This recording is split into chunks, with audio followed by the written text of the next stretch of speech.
Straight ahead on WBKB News at 11.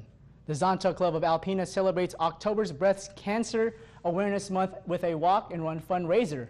Plus, families gathered at the Besser Museum for the 4th annual Fall Harvest Fossil Fest. And local cyclists joined Performance Locker for a 50-mile bike ride to Rogers City. We'll have those stories plus your local weather and sports. The news that affects you starts now.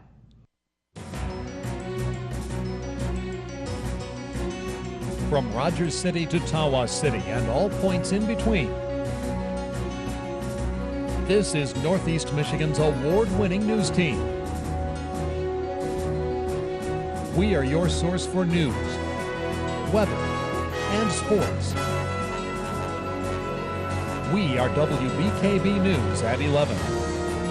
Good evening and thanks for joining us tonight. I'm Neil Liwanag. This morning, Performance Locker hosted the 3rd annual Great Donut Roll.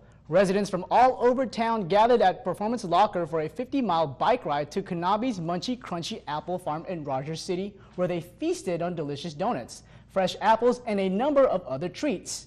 With a $20 registration fee, bikers got a chance to explore the majestic and rolling countryside of Northeast Michigan in the full splendor of fall colors. The fall colors and the changing and the cool temperatures, it's just an awesome time to be on two wheels and, to travel out to that type of area. And it's a great event because, we do a SAG supported ride. So that way it's a great opportunity for people to try longer distances on the bike that they maybe haven't tried before because we have the support vehicle and we can help out in case anything pops up like a flat tire. On October 30th, Performance Locker will host a zombie run called The Running Dead. Visit performancelocker.com for more information. October is National Breast Cancer Awareness Month, and today the Zonta Club of Alpena held the 9th annual Walk and 5K Run fundraiser at NOAA. Despite the cold and windy weather, locals came out to support and raise funds for women with breast cancer. The fundraiser kicked off with a 5K run at 9:30 and a walk followed afterwards. In addition to the run and the walk, there were several dog contests where local pups got a chance to win awards and prizes. This morning's fundraiser was a fun-filled event, and of course, it was all for a great cause. It is very important to the community because there's so many women out there that need early detection, and it is just something that we strive to get everybody on board with, and early detection will save lives. All the money that was raised from today's event went to Tea and Tops, Alpena Regional Medical Center Fund, and the American Cancer Society Wig Bank at Inspire Salon.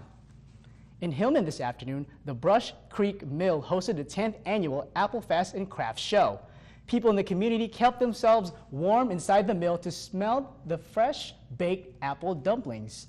Aside from the dumplings, there were several crafts and such as jewelries, photographs, and handmade goods. The mill is operated by volunteers, and events just like today's Apple Fest helps maintain the facility in good condition and cover all of the mill's expenses to keep it open to the public. Our favorite event of the year, it's Moneymaker. This is a totally volunteer place, the mill, and if we don't make money on our events, we don't keep the doors open, we don't keep the lights on and the heat going. On December 5th, Brush Creek Mill hosts a kids' Christmas party, and for more future events, please visit brushcreekmill.com. Today, the Alpena community was treated to the first ever Community Resource Health and Small Business Expo at Walmart. The Vision Center at Walmart collaborated with many business owners in the area to make this expo possible. At least 40 to 45 businesses and resources were present to show locals on what their respective business can offer. Chosen Ranch, True North, Alcona Health Center, Habitat for Humanity, Shortcake, and Wellspring Lutheran Services were just some of the several businesses that were at Walmart to help the public be more aware of their resources. We are a small community, Alpena, but we draw so many people from the other small communities, Hubbard Lake, Lincoln, Harrisville, Tawas, Rogers City, Posen. It's just a way for us to help each other out. Community Resources and Small Business Expo lasted from noon to 2 p.m. this afternoon. Autumn is officially here, and the Besser Museum hosted the 4th annual Fall Harvest Fossil Festival this afternoon. People of all ages enjoyed a family-filled afternoon that featured games, live music, and numerous vendors from Alpena. Kids got a chance to get their face painted, learn about fossils, and were treated with a presentation by Paleo Joe. Along with good food and tasty apple cider, there were also demonstrations by the Alpena Antique Tractor and Steam Engine Club. The Besson Museum puts this yearly event to showcase our area's rich and cultural history. It's just a way that the community can come together and really celebrate the harvest season. We've got vendors from the Alpena Farmers Market that are here today.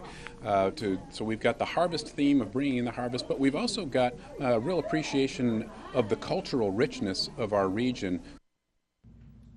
Today's 4th annual free event was made possible by Lafarge and Specification Stone. Coming up next on WBKB News at 11, a Michigan woman is $10 million richer.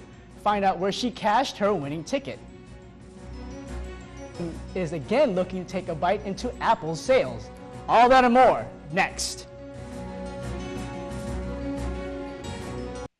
Welcome back. In state news, a 50-year-old woman is officially $310 million richer. The winning ticket was purchased at a local Shell station in Three Rivers. Here's the story. Where did you buy your ticket? I heard you quit. She did. Yeah. Many of us have joked about winning the lotto and walking away from it all. Well, what would you do with $310 million? I'd probably quit. But according to those that know her, for a 50-year-old Three Rivers mother, that dream is now a reality.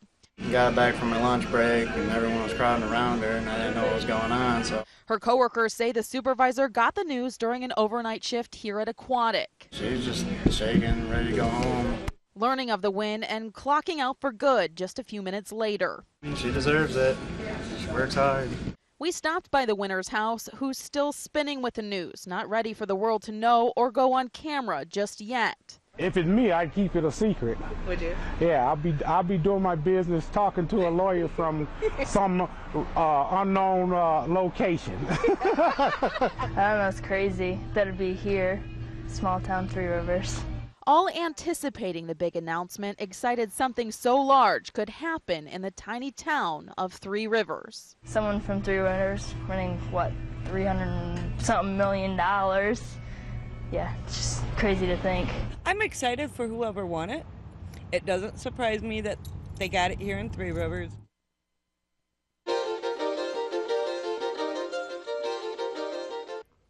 In your Money Watch, Samsung gets into the smartwatch game today. The company will call the watch the Gear S2. It will have a circular frame and will start at $300. To open it up to more people, Samsung says it will work with any Android phone. Chick-fil-A will open its first ever store in New York City on Saturday. The Atlanta-based chain, known for its fried chicken sandwiches and Christian values, is stepping up expansion. The company plans to open nearly 100 new locations a year. That makes nearly 2,000 locations in 42 states. Americans love tacos. We ate more than 4.5 billion last year. Sunday, you have another excuse to chow down. It's National Taco Day. A number of restaurants are posting deals for local options. Social media seems to be your best bet. If you're heading to the pump, GasBuddy.com and AAA of Michigan helped us find the highest and lowest gas prices locally and across the state. The lowest price for gas in Alpena is coming in at $2.51 at Meyer. The highest is $2.52 at Shell. Across the state, the lowest price at the pump is $2.16 in Houghton, and the highest price is coming in at $3.09 in Trenton. There's still much more to come on WBKB News at 11. Kyle Logan will be in with sports, and I'll be right back with your full weather forecast. Stay tuned.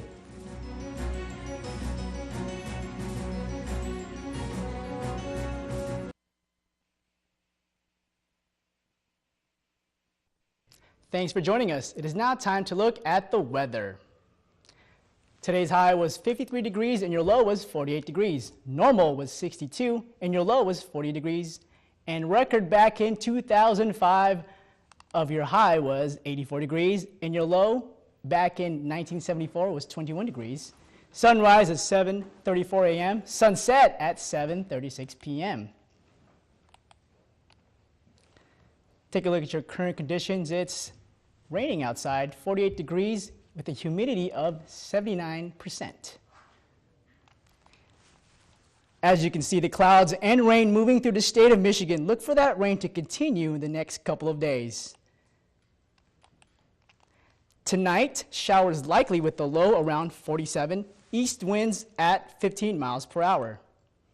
Tomorrow, scattered showers, then cloudy with highs near 57. Tomorrow night, chance of showers with a low of 50, east winds at 5 to 10 miles per hour.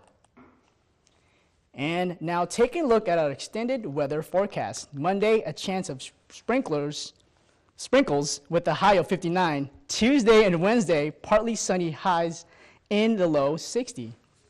Thursday, another chance of showers. Then Friday, that system clears up heading into the weekend. And now it's time for today's photo of the day. Today's photo was sent in by Mike Dodge of Ossining.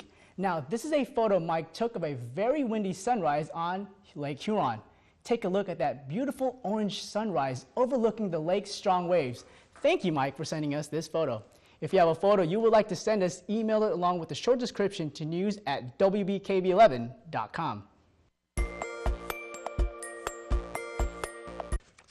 In your Health Watch, a new study finds a gene activity test can identify women with early-stage breast cancer who can safely skip chemotherapy. The Oncotype DX test pinpointed women whose cancers were so likely to respond to hormone-blocking drugs that adding chemo would make little difference. Washington State researchers say adults with hard-to-treat depression can benefit from taking both an antidepressant and antipsychotic medication. The study tracked over 450 people over the age of 60, all diagnosed with depression. The two-drug combination relieved depression in a significant number of the patients and reduced suicidal thoughts. And a major group of gynecologists says dramatic increases in the use of toxic chemicals are threatening human reproduction and health. The organization says miscarriages and birth defects are among the long list of poor health outcomes linked to chemicals such as pesticides and air pollutants. In national news, Hurricane Joaquin may be moving away from the U.S., but parts of the East Coast are dealing with the record-setting rains and flooding, and more bad weather is on the way. Weijia Jiang has the latest. A number of areas in Charleston, South Carolina are flooded by as much as several feet of water, stranding cars and effectively shutting down the city. What we want to do is help people get through these next 2 days with no one getting hurt. The high waters are affecting parts of the city that don't generally flood. Normally with the storms, we have a little water on the streets. What we have now, this is a disaster. If you're coming downtown, you need an inflatable boat in the trunk of your car. It's the same situation in Florence, a coastal city near New Bern, as well as other parts of North Carolina. Heavy flooding and rain that keeps falling. We do have flood warnings right now, primarily in the southeastern part of the state and in the far southwestern part of the state, something we didn't expect 2 days ago. Here in Norfolk, Virginia, water has yet to recede in some areas, possibly setting the stage for serious flooding when even more rain moves in over the next 24 hours. In Middle Township, New Jersey, the storm moved a house into the water. I'm upset about it, obviously. It's, it's my pride and joy. It's my only residence, and I'm going to stay Jersey strong. He says he will rebuild. Weijia Jiang, CBS News, Norfolk, Virginia. In other national news, 16-year-old Cheyenne Fitzgerald is the youngest shooting survivor. She was attending college to be a nurse. Her mother, Bonnie, says the moment she heard about the shooting, she dropped everything and drove straight to the hospital. Here's a story from Oregon. 16-year-old Cheyenne Fitzgerald is the youngest shooting survivor. She was attending college to be a nurse. Her mother, Bonnie, says the moment she heard about the shooting, she dropped everything and drove straight to the hospital. You heard the news, you came straight over here. Was that mother's intuition that brought you here? There's no other word. Mother's intuition. Fitzgerald was in a writing class targeted by the shooter, Christopher Harper Mercer, but didn't know him. She was shot through her shoulder. The bullet grazed her lung and lodged in her kidney, which doctors removed. Fitzgerald's mother says there's a sense of guilt that comes along with knowing her daughter survived, but 9 others didn't. I'm just really thankful that God let me have my child. But Fitzgerald didn't just survive the shooting. She helped save fellow classmate and friend Anna Boylan. Her brother Corey told CBS News the two were next to each other during the shooting, and it was Fitzgerald's idea for Anna to play dead. She played dead. She didn't breathe. And after he asked her to get up a couple of times, he asked the girl sitting next to her, is she alive? And the girl said, she's not with us anymore. Boylan says those few words saved his sister's life. The family credits your daughter for saving Anna's life. How does that make you feel? I know that's my daughter. That's Cheyenne. Sports is coming up next, and Kyle Logan is here with a preview. Kyle? Neil, tonight in sports, the Cardinals of Johannesburg-Lewiston were in action. Also, Alcona Soccer and the Alpena Flyers. We also have Michigan and Michigan State highlights. And the Hillman Tigers were in Atlanta this afternoon in search of a big win. Did they get it done? To find out, you have to come on back. Sports is next.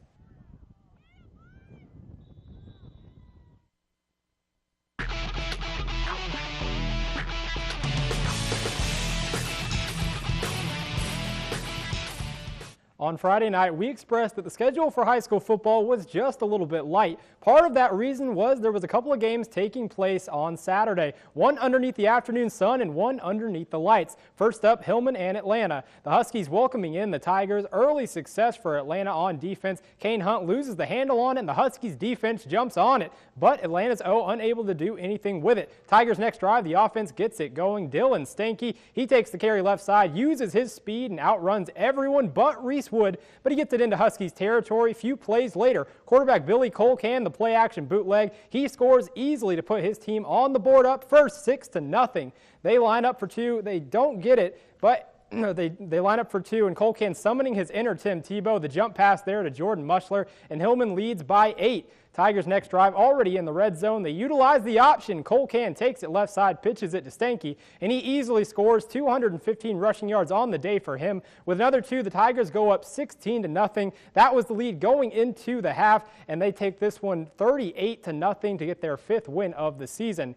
Game 2, the Cardinals from Johannesburg-Lewiston hosting the Detroit Consortium College Prep Cougars. After blocking a punt, the Cardinals with great field position, quarterback Brandon Huff takes the QB sneak past the goal line, and Joburg leads 6-0. Cougars' next drive, they respond. Tailback Desmond Glover takes the carry, and look at him go. A few juke moves, and he turns on the afterburners. The Cougars go for 2 and miss, so we're all tied at 6. The Cardinals offense stays hot. Next drive, Logan Huff, he takes the jet sweep left side. He gets some great blocking, and he outruns every Cougar. This time, they convert the extra point, and Joburg leads 13-6. Detroit's next drive, a little trickeration here. Trevez Nix, he would throw it over to Glover, and he fires deep downfield to Desmond Ambrose. The double pass works to perfection, and they are in Cardinals territory. A few plays later, Nix and Ambrose hook up on the slant for the score. They go for 2 and miss again, and it's a 1-point ball game. Then after Joburg returns an interception, almost 70 yards, Nick May takes the carry up the middle. No defenders in sight. He scores to make it 19-12. Joburg would go into the locker room up 26-12, and they would go on to win the final 58-30. Some high school soccer also taking place on this Saturday. The Alcona Tigers made the trip to Gaylord, and the Voyage did not fare well. The Blue Devils defeated the Tigers 3-0, and with the loss, the Tigers fall to 9-8-1 on the season. The Tigers will look to rebound on Thursday when they travel to Tawas to take on the Braves. And the Alpena Flyers were back on the ice tonight down in Detroit. Eric Peterson and their staff picked up their first win of the season, defeating the Detroit Fighting Irish 7-4. Andre Fascore with a hat trick on the night, and Rhett McDonald finished with 4 assists. Also, Brett Letourneau got the win in goal. The Flyers will look to make it 2 in a row Sunday afternoon at 2 against Detroit.